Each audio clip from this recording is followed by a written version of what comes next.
Hi, welcome to the Jordan Michael Tuesday show. Grandma Michael Tuesday, what are you doing here? I'm just here to help you with your show, Sonny.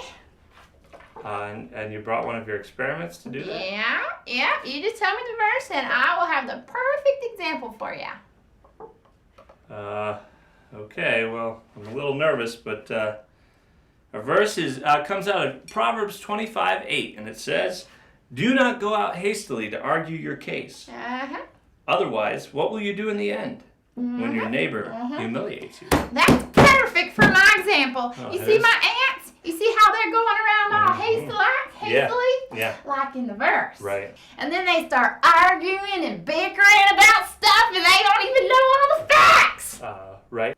Now, you shouldn't do that, kids. That's bad. That's almost as bad as pouring ants down someone's shirt. Grandma! Did I just do that? Ow! Hang on. Oh, Grandma, why are you beating me with your purse after putting ants down my shirt? Get them off. Oh my goodness, I hope it does. Grandma, what are you doing? Stop! I think they're stopping biting me now. 2 cups of flour. Grandma, why did that need 2 cups of flour? I think that was my cake recipe. I think that a better example would probably be Thomas. Thomas was a young man. Thomas was walking down the street one day when he saw Mr. Brown. Hi, Mr. Brown. Oh, hi, Thomas. What are you doing by that toy store? Mr. Brown didn't hear him, or didn't want to hear him. He reached down and picked up a bike and stuck it in his car. Thomas thought, "Oh no, I've always liked Mr. Brown, but he just stole that bike." Thomas quickly told the whole town, "I like Mr. Brown, but we can't let him get away with this." Who are you? Your cousin? What do you think we should do? Oh, I don't know. Well, we could call the police. Or we can get torches and stuff and say mean things outside of his house like in the movies. Sure, alright. But I don't have any money for torches. How much does a good torch cost?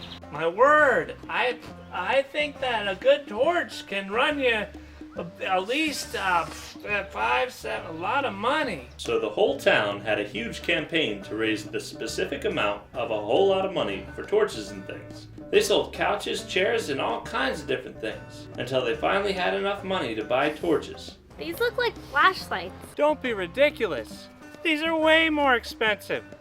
Plus, flashlights just point across. These point straight up. So everyone took their torches and began a wonderful little protest in front of Mr. Brown's front door. Come on out, you scaredy kitten. You mean cat? Repent, you sinner! Give back the bike. Or at least let us have a Not turn on going it. out. Oh, let's say mean things to it. Yeah, let's call him a meanie head! My mom said I'm not allowed to say that. Mine too. Let's just call him a steely head. That's exactly what he is. I'll ask my mom if it's okay. One time we sang Christmas carols to someone and they came out of their house. Bethlehem, come and behold him, born the Hey, so what are you all up to? We're singing Christmas carols to your house because you stole a bike. Stealing is for thieves! I didn't steal a bike. What? I bought it yesterday from Mr. Johnson. I picked it up this morning. It's for my niece. Thomas! Sorry. Well, that's all right.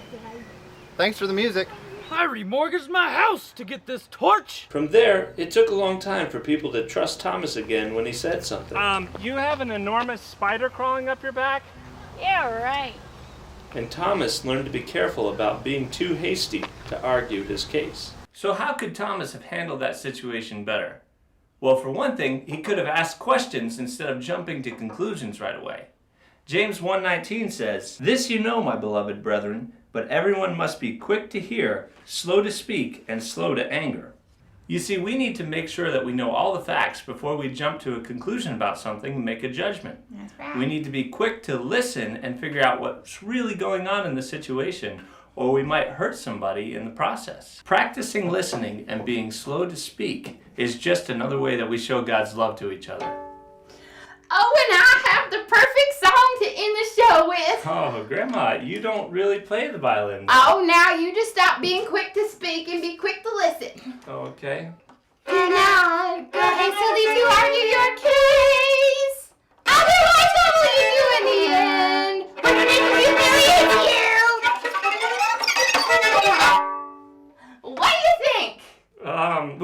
think it's time to go. That's what I think. We'll see you next week here on the Jordan Michael Tuesday Show. I thought it was beautiful too. Oh, God.